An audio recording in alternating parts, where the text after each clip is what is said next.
সিঙ্গাপুরের জেনারেল হাসপাতালের orthopaedic and sports surgery বিভাগের ক্লিনিক্যাল ফেলো ডক্টর আবদুল্লাহ আল রাফি বলেছেন যে ওসমান হাদি ইনশাআল্লাহ আমাদের মাঝে ফিরবে, তবে খুব দ্রুত তার ফেরার সম্ভাবনা নেই। কেউ এমনটা আশা করলে সেটা এক ধরনের বোকামি বা পাগলামো বলেও মন্তব্য করেন তিনি।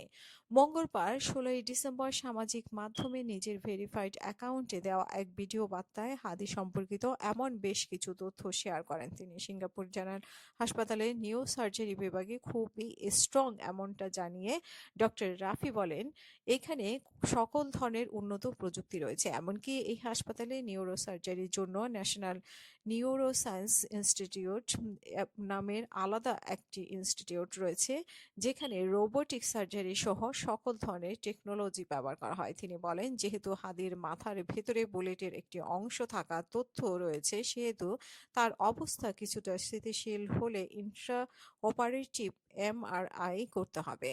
এটা খুবই গুরুত্বপূর্ণ। এরকম প্ল্যান যদি সার্জনদের থেকে থাকে তাহলে তারা এখানেই সেটা করবে। যেই সার্জারি বাংলাদেশে বা আশেপাশের দেশে নাই, তাই বলা চলে এটা হাদির পরিবারের সঠিক সিদ্ধান্ত। তবে তার GCS3 কন্ডিশন জানিয়ে তিনি বলেন, এই ধরনের রোগীদের দ্রুত ফেরার সম্ভাবনা নেই, দীর্ঘ সময় লাগে। উদাহরণ দিয়ে তিনি বলেন যে কিছুদিন আগেও একজন এই হাসপাতালে হেড ইনজুরি নিয়ে আসে, তার অবস্থাও হাদির মতো খুবই খারাপ ছিল।